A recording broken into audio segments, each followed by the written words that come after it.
जब भगवान आपको इतना कुछ दिया है लेकिन फिर भी आप धन्यवाद नहीं बोल रहे हैं। शायद एक छोटी सी कहानी है, ये कहानी सुनने के बाद आपको पता हो जाएगा ग्रेटिट्यूड का असली मतलब। ये आपके लाइफ में कैसे काम करता है, कितना बड़ा काम करता है ग्रेटिट्यूड। ये छोटी सी कहानी है, इसको सुनिए। पुराने जमाने की बात है, एक गांव है, तो उनको लोग ऐसा मान्यता थी, लोगों में ऐसा मान्यता थी कि ये जो है जंगल में जाते हैं और भगवान का दर्शन करते हैं, भगवान इनसे मिलते हैं और भगवान से बातें करती है। ऐसी गांव वाले की मान्यता थी। ठीक है, एक दिन क्या होता है कि वो जा रहे होते हैं जंगल में, तो गांव का ही एक बंदा होता है, वो उनको बोलता है कि भाई साहब आप जंगल जा रहे हो भगवान से मिलने? बोले हाँ भगवान से मिलने जा रहा हूँ भाई, बताओ क्या बात है। तो यार भगवान को बोल देना कि मेरे को आपने बहुत कुछ दे दिया है, जो अब जो है ना देना बंद कर दो।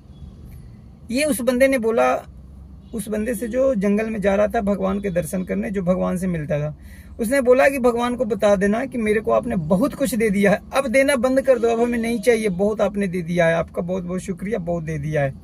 बोला ठीक है जी, भगवान को मैसेज पहुंचा दूंगा। वो बंदा ऐसा बोल के चला गया। थोड़ी दूर आगे जाता है, गांव के बाहर, जैसे ही वो बाहर निकलता है वहां पे एक भिखारी बैठा होता है।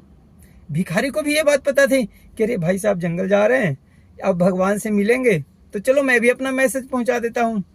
उसने बोला कि अरे भाई साहब भगवान के पास मेरा एक मैसेज पहुंचा देना कि सुबह से खाना नहीं खाया हूँ, भगवान इतना सब कुछ सबको दे रहे हैं, मेरे को आज 1 रुपया तक किसी ने नहीं दिया, सुबह से भीख मांग रहा हूँ, यहाँ तक कि शरीर पे कपड़े भी नहीं है, देखो क्या हालत है, तो भगवान को बोल देना थोड़ा मेरे भी किस्मत में कुछ डाल देंगे। ऐसा बोल के वो बंदा चला गया। बोला ठीक है भाई, तुम्हारे भी मैसेज मैं भगवान तक पहुंचा दूंगी। वो बंदा आगे चला गया।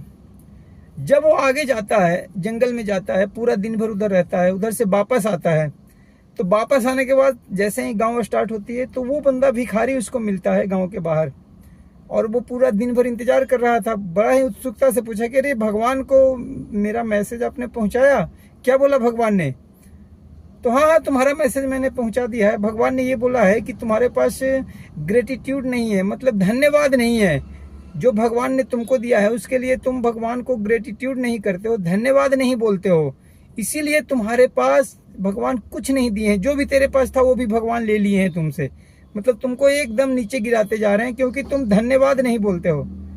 बोलता है कि अरे यार ये फटे हुए शर्ट के लिए जिसका बटन भी नहीं है, उसके लिए मैं भगवान को धन्यवाद बोलूं? इसके अलावा मेरे पास आज है ही क्या? भगवान ने कुछ दिया ही नहीं है मेरे को, मैं धन्यवाद बोलूं तो किस चीज के लिए बोलूं? बोला कि नहीं भगवान ने तुमको बहुत कुछ दे रखा है लेकिन तुम समझ नहीं पा रहे हो। बोलता है कैसे समझाओ? उसने बोलता है देख तुम्हारी ये हाथ है, हाँ तुम अपनी दे दो, मैं अभी 1 लाख रुपया तुमको दूंगा। ये बंदा बोलता है उससे। बोलता है नहीं ये मैं कैसे दे सकता हूँ, नहीं दे सकता हूँ भाई। तो मानते हो ना कि तुम्हारी ये हाथ, तुम्हारा जो शरीर है बहुत कीमती है, कोई करोड़ों रुपया देगा तब भी तुम नहीं देते हो, तो ये दिया किसने? तो हाँ ये बात तो सही है, भगवान ने दिया है। अब देख लो दुनिया में ऐसे भी लोग हैं जिनके हाथ पैर नहीं है, किसी की आंख नहीं है, किसी के शरीर में कोई अंग काम नहीं कर रहा है, लेकिन तुम बिल्कुल पूरी तरह स्वस्थ हो। बस कमी क्या है, तुम में ग्रेटिट्यूड नहीं है, इसके कारण तुम्हारे पास धन संपत्ति और सुख सुविधा ये सब नहीं है। तो जब तुम्हारे पास ग्रेटिट्यूड आ जाएगा, जब तुम धन्यवाद बोलने लगोगे भगवान के, तो वो भी कमी तुम्हारी लाइफ में पूरी हो जाएगी, क्योंकि तुम बिल्कुल स्वस्थ हो, तुम्हारे शरीर के सारे अंग बिल्कुल सही सलामत काम कर रहे हैं, ऐसा भगवान ने बोला।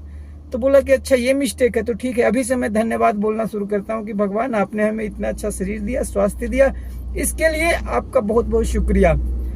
और ये कह के वो बंदा फिर आगे चला गया, क्योंकि भिखारी को तो समझ आ गया कि क्या चीज की हमें कमी है और क्या करना चाहिए। ऐसा करके वो बंदा आगे चला गया। थोड़ी दूर आगे जाता है, फिर वही सुबह वाला बंदा जो सबसे पहले मिला था, जिसने इनको बोला था कि भगवान को मना कर देना मेरे को देने के लिए, अब हमें कुछ नहीं चाहिए। बोला भाई भगवान को आपने मेरा मैसेज पहुंचा दिया? बोला हाँ मैसेज पहुंचा दिया हूँ आपका।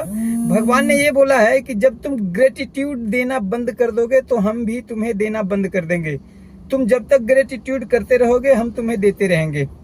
बोला यार ऐसे कैसे हो सकता है, भगवान ने हमें इतना सब कुछ दिया है, ग्रेटिट्यूड हम कैसे बंद कर देंगे?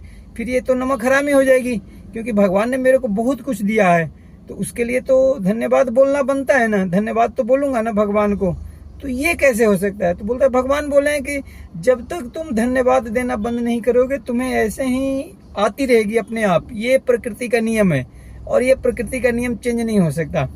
तो दोस्तों ये कहानी इस कहानी से आपने क्या सीखा?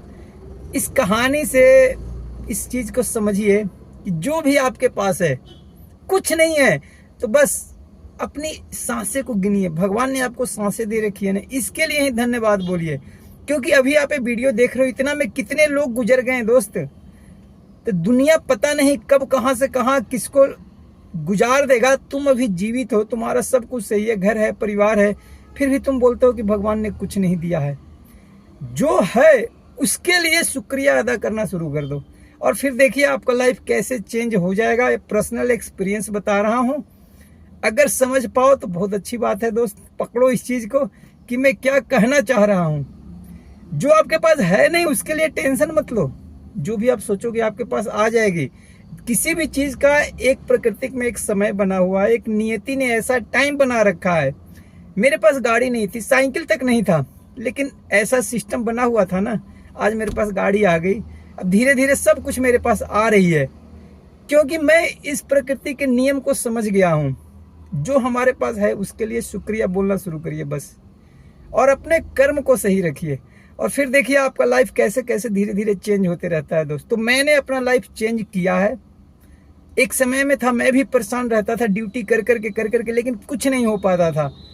शुक्रवार को घर आता था तो टेंशन रहती थी, अरे यार फिर अगले दिन फिर शनिवार को ड्यूटी जाना है। शनिवार को आया तो यार अगले दिन फिर जाना है। मतलब ना शनिवार ना रविवार ना छुट्टी, कुछ नहीं, मतलब पूरी तरह से परेशान ड्यूटी से। लेकिन परेशानी में ही और परेशान हो रहे थे, तो परेशानियां और भर भर के हमारे तरफ आ रही थी। तो ये प्रकृति का नियम है। अगर आप खुश रहोगे तो खुशियां आपकी तरफ आएगी, दुखी रहोगे तो दुख आपके तरफ आएगी। तो जब मैंने अपना एटीट्यूड चेंज किया, अपना रहन सहन चेंज किया, सोचने का तरीका चेंज किया, तो यूनिवर्स हमारी तरफ वैसी वैसी चीजें भेजने लगा। अब जिसके कारण मैं अब खुश रहता हूँ, मस्त रहता हूँ, और आप लोग देख ही रहे हो। तो दोस्तों और भी अपना मैं एक्सपीरियंस कुछ आपके साथ शेयर करूंगा आगे चल के। वीडियो कैसा लगा कमेंट करके जरूर बताइएगा। और यहाँ तक आप पहुंच गए हैं तो एक चीज बता रहा हूँ, ये वीडियो उसी बंदे को समझ आएगा जिसको भगवान चाहेंगे उसका टाइम आ गया कि अब उसका लाइफ चेंज होगा। ये वीडियो उसको समझ में आ जाएगा, क्योंकि मैंने भी ऐसी वीडियो न जाने कितने देखे होंगे, लेकिन हमारा जब टाइम आया तभी मैं इस चीज को समझा कि लॉ ऑफ अट्रैक्शन क्या होता है, यूनिवर्सल शक्ति क्या होता है, यूनिवर्स कैसे काम करता है। तो ये पहले हमें समझ नहीं आता था, लेकिन जब समय आया तभी समझ आया। तो हो सकता है दोस्त आपको ये वीडियो समझ आ जाए, तो कमेंट करके बताइएगा कैसा लगा, आप क्या इस चीज में बोलना चाहते हैं इस वीडियो के ऊपर। तो फिर मिलते हैं कल किसी और नई वीडियो के साथ। तब तक के लिए सारे दोस्तों को थैंक यू। मस्त रहिए, खुश रहिए आप लोग, और हमेशा मुस्कुराते रहिए। Thank you.